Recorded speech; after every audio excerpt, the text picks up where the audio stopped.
Today is Thursday, October 3rd. We're talking about Democrats' latest warning to the White House and why Bernie Sanders landed in the hospital. Plus, Google privacy, a surprise announcement from Microsoft, and $1 billion donated. Then hang out after the news for Thing to Know Thursday's bonus interview. Welcome to the NewsWorthy. All the day's news in less than 10 minutes. Fast, fair, fun, and on the go. I'm Erica Mandy. Thanks so much for being here. You ready? Let's do this. More back and forth between House Democrats and President Trump. First, House Democrats warn they'll subpoena the White House as soon as tomorrow. They want to see Ukraine-related documents and told the White House either hand the docs over voluntarily or we'll be sending a subpoena your way to try and make you. In fact, top Democrats warn that efforts to stonewall the impeachment inquiry could be obstruction of justice. House Speaker Nancy Pelosi also called President Trump's statements about their efforts dangerous. But President Trump essentially live-tweeted the press conference, saying Democrats are, quote, wasting everyone's time and energy on BS. This, of course, is all surrounding the impeachment inquiry, which stems from a July phone call where President Trump urged Ukraine's president to investigate his political opponent, Joe Biden, and his family. And then a whistleblower filed a formal complaint. Well, now Secretary of State Mike Pompeo confirmed reports that, yes, he was listening in on that controversial call. So what happens next? Well, top Democrats say even though they're moving forward quickly on the impeachment inquiry, they still want to try to get things done. Pelosi said she even hopes to work with the president on things like a trade agreement with Mexico and Canada. President Trump wasn't having it, calling them do-nothing Democrats who are focused on the wrong thing. Stay tuned. Democratic presidential candidate Bernie Sanders just had an emergency heart procedure, so he's canceling all of his events until further notice. ABC News reports Sanders, who is 78, was at a campaign event in Las Vegas earlier this week when he started having chest discomfort. Doctors later found out he had a blockage in one artery, so he had 2 stents inserted. His senior advisor says he's in good spirits, but will be resting over the next few days.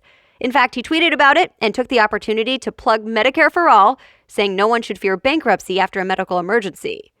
Fellow lawmakers and other Democratic primary candidates also took to social media to wish him well. It's not clear yet if Sanders will be ready to take the stage at the next Democratic debate, which is coming up on October 15th. 2 sad stories to tell you about. The first in Connecticut. A World War II-era bomber plane crashed and caught on fire at the Hartford airport yesterday. The AP reports at least 7 people died and several others were taken to the hospital. The 75-year-old restored bomber plane was on a nationwide tour. Now the cause of the crash is under investigation. And in Dallas, Texas, a white former police officer shot and killed her unarmed black neighbor in his apartment while off duty. She claims she went into the wrong apartment and thought he was an intruder. Well, she was found guilty of murder and sentenced yesterday to 10 years in prison. Some say that's not long enough, and it led to protests. But there was also an act of forgiveness, and video of this surprising moment in court is now making the rounds. The victim's brother told the former officer he forgives her and gave her a long, emotional hug right in court. U.S. stocks fell this week as investors continue to worry about the economy. Bloomberg reports the S&P 500 fell for the second day in a row to the lowest it's been since August, and the Dow Jones also dropped the first 2 days of the month, wiping out all the gains from last quarter.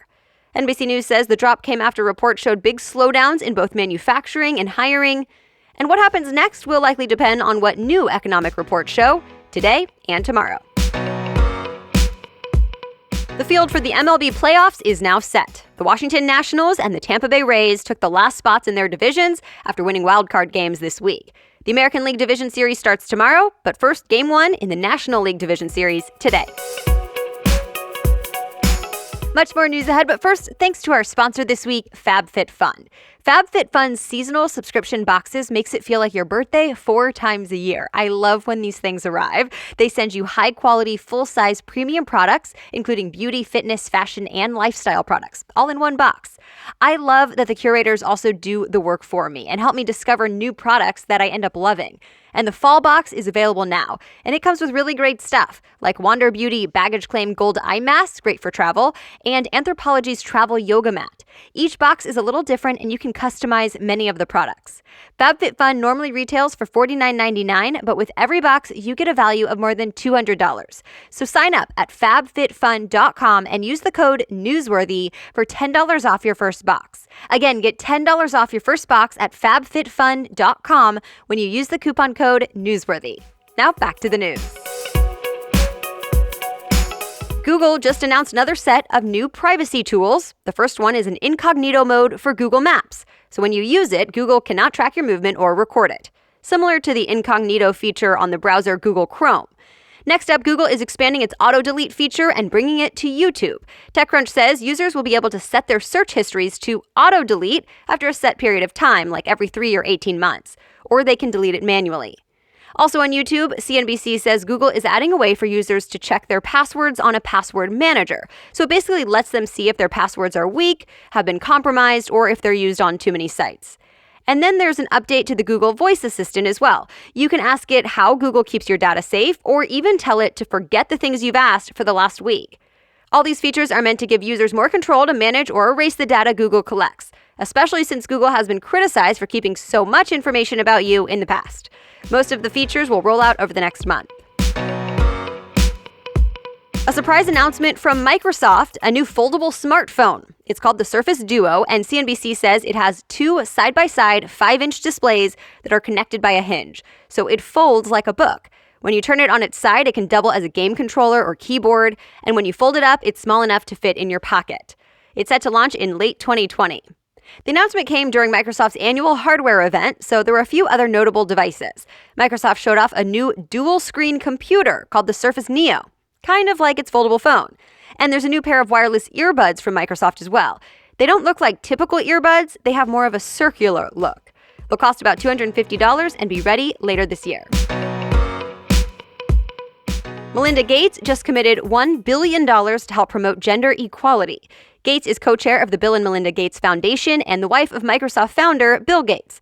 She announced the funding in Time magazine, saying she wants to see more women in the position to make decisions, control resources, and shape policies. The $1 billion will be rolled out over the next 10 years. The movie Joker is expected to make its debut in theaters tonight and even break some records this weekend. But leading up to the big launch, there's been plenty of hype and some controversy. It's not a typical superhero movie, even though it's based on the Joker from Batman. Variety says the movie follows a deranged assassin, and critics worry it glamorizes a mass killer and could even inspire violence. So much so, some theaters are beefing up security this weekend. But so far, experts say Joker is still expected to bring in $75 to $100 million just in its first weekend. And that's it for the main news today, but it's now time for Thing to Know Thursday, where a different expert explains a different thing to know, only on Thursdays after the news. And this week on the podcast, we're talking about podcasts. Not only was it International Podcast Day just on Monday, but there have also been several new reports showing just how much momentum the industry is gaining. So you'll hear us talk about a first for NPR and how apps like Spotify and Pandora are integrating podcasts more than ever. In fact, a report from DiscoverPods found more than half of those who listen to podcasts already spend more time listening than they spend on social media. My guest today is a podcast consultant and producer, the author of the top-selling books How to Podcast and Podcast Strategies, and a keynote speaker in the industry, Paul Colligan. And of course, he has his own podcast, The Podcast Report. Hi, Paul. Welcome to the Newsworthy. Hey, thanks for having me on. So first, can you talk about some of the biggest changes or the momentum that we're seeing recently in the podcast industry? Have you ever seen that before? What's interesting is the press has jumped in at different times. I've seen articles from 2007 and 2011 and 2013 all talking about, podcasting now finally making mainstream. The previous times, it seemed to be sort of a slow news day kind of news. And now it seems that everybody else jumping in, they're going long term and they're going long range. And this is becoming part of the conversation. Spotify, the description used to be music. Now Spotify is get your music and podcasts. Let's talk a little bit about Spotify, because I think most people are familiar with that platform. It's become a really popular place for music. What are they doing with podcasts, and where do you see that going? Well, Spotify has just integrated podcasting into the mix, just like they've integrated everything else into the mix. There's no more secondary, lesser zone, even as far as you can take a playlist. And a playlist, you can have a morning playlist that's 2 pump me up songs, and then, of course, the Newsworthy.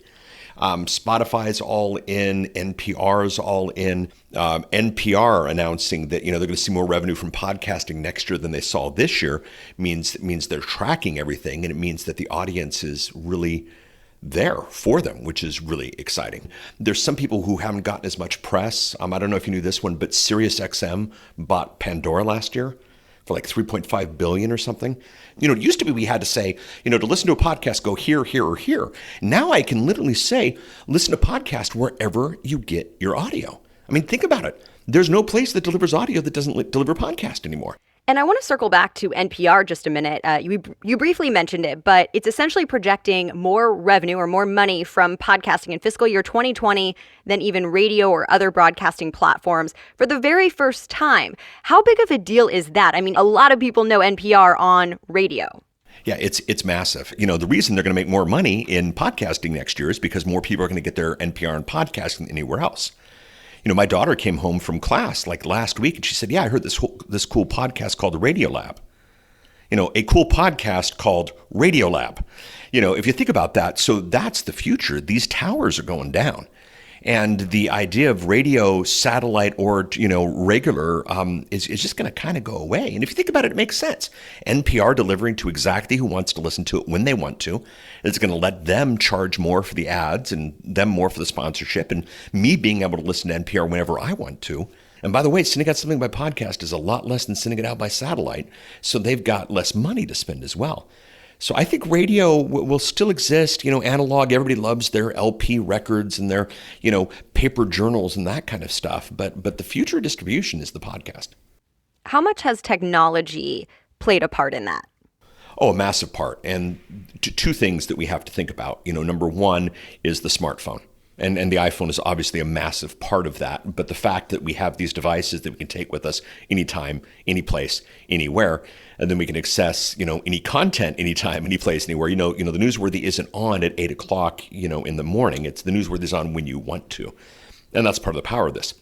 So with more Americans than not having a smartphone in their pocket, and more Americans than not having, unlimited digital access in their pocket, more Americans than not now have a real reason to jump into the podcast. And then one thing now, too, and boy, you want to talk people spending money, let's go back to Apple and Google. Right now in the search engine in Google, if you type in a topic and you type the word podcast, it shows podcast results before it even shows YouTube results. Would you say podcasting is now mainstream? Oh, yeah, absolutely. Edison Research, 90 million people used podcasts last month in their 2019 podcast listener survey. Anything where 90 million people did it last month, it's mainstream. All right, so what's the future of podcasting for both the industry and the audience, the people listening? Well, two things are going to happen simultaneously, and it's funny because I think you see both camps betting on one of them. The true bet is the combination of the two. Number one, we are going to see soon our first podcast smash hit, and Serial isn't it. It's going to be bigger than Serial. We're going to see some sort of mainstream show that is so big that people are now going to be talking about the show versus a podcast. We're going to see that. We're going to see a couple of those. But at the same time, niche is getting bigger and bigger. A lot of people deserve to be on the radio, but the cost and the expense and the FCC license and all these things prevented them from doing so. Now, a couple people with a microphone can get the word out. To use Edison Research's term, an infinite dial, we don't have to pick the rock station, the talk station, the country station. We can listen to what we want, when we want, where we want. And that's going to bring a whole bunch of niche people to the front as well. And those numbers in the end are going to be bigger than the smash hits. And you can read more about this topic and our guest in today's show notes. I'll also list several podcast industry newsletters I recommend. And as always, you'll find the sources and links to all the stories we mentioned in this episode. Just go to thenewsworthy.com, click episodes, and find today's date. Thank you so much for listening. The Newsworthy is here for you by 4 in the morning every weekday. We'll chat again tomorrow. Have a great day.